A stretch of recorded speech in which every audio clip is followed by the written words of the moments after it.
Hello बच्चों, आज हम लोग पढ़ेंगे क्लास 9th का चैप्टर एवरेस्ट मेरी शिखर यात्रा।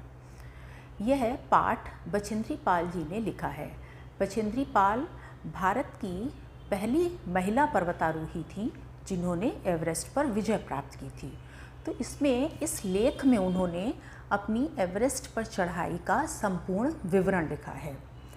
बछेंद्री पाल जी को बचपन से ही पहाड़ों से बहुत प्रेम था और जब वो बड़ी हुई तो उनका चयन एवरेस्ट अभियान दल में हो गया।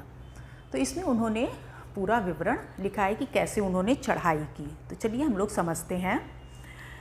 एवरेस्ट अभियान दल 7 मार्च को दिल्ली से काठमांडू के लिए हवाई जहाज़ से चल दिया।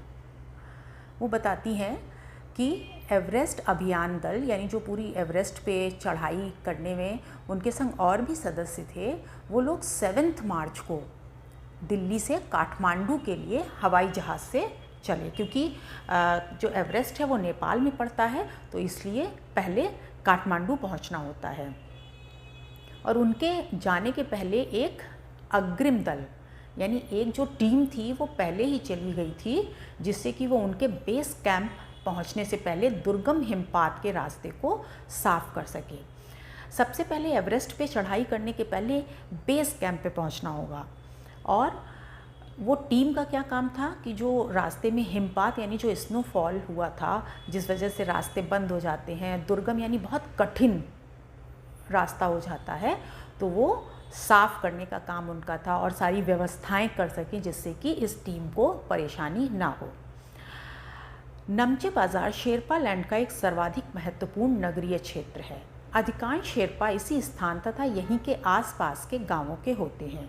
यह नमचे बाज़ार ही था जहां से मैंने सर्वप्रथम एवरेस्ट को निहारा, जो नेपालियों में सागर माथा के नाम से प्रसिद्ध है। मुझे यह नाम बहुत अच्छा लगा। अब लेखिका कहती हैं कि उन्होंने सबसे पहले एवरेस्ट को नामचे बाज़ार से देखा था। क्या है कि भाई काठमांडू पहुंच गए, ठीक है, फिर वहाँ से कुछ दूर जाकर के पैदल चढ़ाई शुरू करनी होती है बेस कैंप तक पहुंचने के लिए। तो बीच में एक नामचे बाज़ार पड़ता है, तो वहाँ से वो कहती हैं कि उन्होंने सबसे पहले एवरेस्ट को देखा। और एवरेस्ट नेपाल में सागर माथा के नाम से प्रसिद्ध है। सागर माथा का अर्थ है सागर का माथा। तो लेखिका कहती है उनको यह सागर माथा नाम बहुत अच्छा लगा। एवरेस्ट की तरफ गौर से देखते हुए मैंने एक भारी बर्फ का बड़ा प्लूम देखा, जो पर्वत शिखर पर लहराता एक ध्वज सा लग रहा था। मुझे बताया गया कि यह दृश्य शिखर की ऊपरी सतह के आसपास 150 किलोमीटर अथवा इससे भी अधिक की गति से हवा चलने के कारण बनता था, क्योंकि तेज हवा से सूखा बर्फ पर्वत पर उड़ता रहता था। बर्फ का यह ध्वज 10 किलोमीटर या इससे भी लंबा हो सकता था। शिखर पर जाने वाले प्रत्येक व्यक्ति को दक्षिण पूर्वी पहाड़ी पर इन तूफानों को झेलना पड़ता था, विशेषकर खराब मौसम में। यह मुझे डराने के लिए काफ़ी था। फिर भी मैं एवरेस्ट के प्रति विचित्र रूप से आकर्षित थी और इसकी कठिनतम चुनौतियों का सामना करना चाहती थी। फिर लेखिका कहती है कि जब उन्होंने एवरेस्ट की तरफ ध्यान से देखा तो उन्होंने एक बहुत भारी बर्फ़ का एक बड़ा सा फूल बनते हुए देखा, जिसको प्लूम बोलते हैं। वो ऐसा लग रहा था कि जैसे एक झंडा लहरा रहा हो। और ये जो बर्फ़ का फूल था ये 10 किलोमीटर तक लंबा भी हो सकता था या इससे भी अधिक। अब चूँकि चोटी पर चढ़ने वाले प्रत्येक व्यक्ति को इन तूफ़ानों को बहुत झेलना पड़ता था खराब मौसम में। हालांकि ये पर्वतारोही को डराने के लिए काफ़ी था, लेकिन लेखिका कहती हैं कि मैं एवरेस्ट के प्रति बहुत ज़्यादा आकर्षित थी, मुझे बहुत अच्छा लगता था, इसलिए मैं उस पर चढ़ने के लिए कोई भी चुनौती का सामना करने को तैयार थी। जब हम 26 मार्च को पेरिच पहुँचे, हमें हिमस्खलन के कारण हुई एक शेरपा कुली की मृत्यु का दुखद समाचार मिला। लेखिका कहती हैं कि जब ये लोग 26 मार्च को पेरिच नाम की एक जगह पहुँचे तो इन्हें एक अपनी शेरपा कुली की मृत्यु का दुखद समाचार मिला, जो कि हिमस्खलन के कारण हुई थी। हिमस्खलन क्या होता है? मतलब जब बहुत भारी मात्रा में स्नोफॉल होता है, मतलब स्नोफॉल भी नहीं उसे कहेंगे, बर्फ़ के पहाड़ पूरा दरक जाता है, बहुत भारी मात्रा में बर्फ़ जिसके नीचे दब जाते हैं लोग। तो जिस वजह से इनके एक शेरपा कुली की मृत्यु हो गई थी। खुम्बू हिमपात पर जाने वाले अभियान दल के रास्ते के बाईं तरफ सीधी पहाड़ी के धंसकने थे। ल्होत्से की ओर से एक बहुत बड़ी बर्फ़ की चट्टान नीचे खिसक आई थी। अब ये जो नाम लिखे हैं खुम्बू, ल्होत्से, ये वहाँ पर कुछ एरियाज़ हैं एवरेस्ट में, तो उसका जिक्र किया है लेखिका ने कि वहाँ पर जो जब जा रहा था खुम्बू, एक वहाँ पे जगह पड़ती है, तो अभियान दल के रास्ते में वहाँ पर एक लेफ़्ट साइड में पहाड़ी के धंसकने थे। भाई बर्फ़ की पहाड़ियाँ होती हैं, तो बर्फ़ की एक बहुत बड़ी चट्टान नीचे खिसक आई थी, जिसमें 16 शेरपा कुलियों के दल में से एक की मृत्यु हो गई और 4 घायल हो गए थे। इस समाचार के कारण अभियान दल के सदस्यों के चेहरों पर छाए हुए अवसाद को देखकर हमारे नेता कर्नल खुल्लर ने स्पष्ट किया कि एवरेस्ट जैसे महान अभियान में खतरों को और कभी कभी तो मृत्यु भी आदमी को सहज भाव से स्वीकार करनी चाहिए। तो जब ये समाचार मिला तो जो उनके अभियान दल के सदस्य थे, उनके सबके चेहरों पर निराशा छा गई, सब निराश हो गए। तो उनके जो नेता थे टीम के, उनका नाम कर्नल खुल्लर था। अब ये संग में आप लोग MCQs में इस तरीके के क्वेश्चंस पूछे जाते हैं, तो आप लोग ध्यान दीजिएगा। मान लीजिए पूछा गया कि टीम के कौन नेता थे, तो नेता का नाम कर्नल खुल्लर था। तो उन्होंने ये कहा कि जब एवरेस्ट एक महान अभियान है, बहुत ही महान कार्य है एवरेस्ट पे चढ़ाई करना, तो इसमें कभी कभी मृत्यु को भी आदमी को स्वीकार कर लेना चाहिए सहज भाव से। और जो उपनेता थे उनका नाम प्रेमचंद था। मीन्स जो उनके मेन लीडर तो कर्नल खुल्लर हो गए, और जो वाइस कैप्टन कह लो वो प्रेमचंद उनका नाम था। वो अग्रिम दल का नेतृत्व कर रहे थे। अग्रिम दल यानी जो आगे चलने वाला उनका टीम था, दल था, वो उसके लीडर थे, उसको लीड कर रहे थे। सारी व्यवस्था कराना, सफाई करवाना, हिमपात जहाँ पे हुआ है वो सब।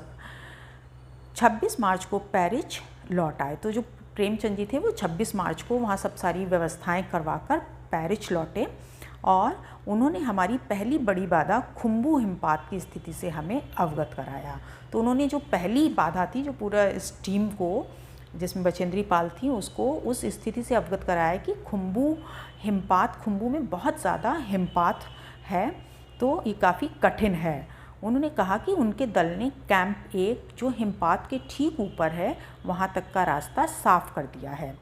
तो उन्होंने, जो प्रेमचंद जी थे, उन्होंने कहा कि दल जो कैंप 1 तक, जो कि 6000 मीटर की ऊंचाई पर दल 1 बनाया जाता है। सबसे पहले बेस कैंप होता है, ठीक है। बेस कैंप में सारी फैसिलिटीज़ होती हैं, मेडिकल फैसिलिटी है, खाने पीने की व्यवस्था है, पूरे टेंट लगे रहते हैं। फिर वहाँ से कैंप 1, पूरे एवरेस्ट की यात्रा में टोटल 4 कैंप बनाए जाते हैं। Camp 1, camp 2, camp 3, camp 4। तो जो ये कैंप 1 है, जो 6000 मीटर की ऊँचाई तक पे होता है, तो उन्होंने, उनकी जो दल पहले गया था, उन्होंने सारा वहाँ का रास्ता साफ कर दिया था। फिर उन्होंने यह भी बताया कि पुल बनाकर, रस्सियाँ बांधकर तथा झंडियों से रास्ता चिन्हित कर सभी बड़ी कठिनाइयों का जायज़ा ले लिया गया है। तो उन्होंने वहाँ पे पूरा बता दिया था कि पुल बनाया गया है, कैसे रस्सियाँ बांधकर, और झंडियों से पूरा रास्ता चिन्हित कर दिया गया, मतलब निशान पूरे लगा दिए गए हैं झंडियों से, और जितनी भी कठिनाइयाँ हैं सब उसका उन्होंने निरीक्षण कर लिया है। उन्होंने इस पर भी ध्यान दिलाया कि ग्लेशियर बर्फ़ की नदी है और बर्फ़ का गिरना अभी जारी है। तो उन्होंने कहा कि वहाँ पे जो मतलब ग्लेशियर होते हैं ना, बर्फ़ की नदियाँ होती हैं, ग्लेशियर क्या हैं, तो वहाँ पे अभी भी बर्फ़ गिर रही है, बहुत ज़्यादा हिमपात हो रहा है, और हिमपात में अनियमित और अनिश्चित बदलाव के कारण अभी तक के किए गए सभी काम व्यर्थ हो सकते हैं, और हमें रास्ता खोलने का काम दोबारा करना पड़ सकता है। अब पहाड़ों पे क्या है कि बहुत ज़्यादा बर्फ़बारी होती रहती है, जिस वजह से जो उन्होंने पूरा रास्ता तो बना दिया था, लेकिन उन्होंने कहा कि अगर इतना ज़्यादा स्नोफॉल हो रहा है, इतना हिमपात हो रहा है, जिससे कि ये रास्ते, मतलब जो अभी तक हमने सारी व्यवस्था की हैं, ये सब व्यर्थ हो सकता है, और हमें रास्ता खोलने का काम ये दोबारा भी करना पड़ सकता है। बेस कैंप में पहुंचने से पहले हमें एक और मृत्यु की खबर मिली। जलवायु अनुकूल न होने के कारण एक रसोई सहायक की मृत्यु हो गई थी। निश्चित रूप से एक हम आशाजनक स्थिति में नहीं चल रहे थे। जब इनकी टीम बेस कैंप पहुंची तो इन्हें एक और मृत्यु की खबर मिली। वो इनके रसोइया सहायक की मृत्यु हो गई थी, क्योंकि वहाँ पे जलवायु अनुकूल नहीं थी। जलवायु अनुकूल मीन्स जो वहाँ का मौसम था वो उस परिस्थिति, मौसम विपरीत परिस्थितियों में था, उनके अनुकूल नहीं था, जिस वजह से उस रसोइये की मृत्यु हो गई। अभी काफ़ी निराशाजनक स्थिति का सामना इन लोगों को करना पड़ रहा था। एवरेस्ट शिखर को मैंने पहले 2 बार देखा था, लेकिन एक दूरी से। बेस कैंप पहुंचने पर दूसरे दिन मैंने एवरेस्ट पर्वत तथा इसकी अन्य श्रेणियों को देखा। मैं भौचक्की होकर खड़ी रह गई और एवरेस्ट, ल्होत्से और नुत्से को ऊंचाइयों से घिरी बर्फीली टेढ़ी मेढ़ी नदी को निहारती रही।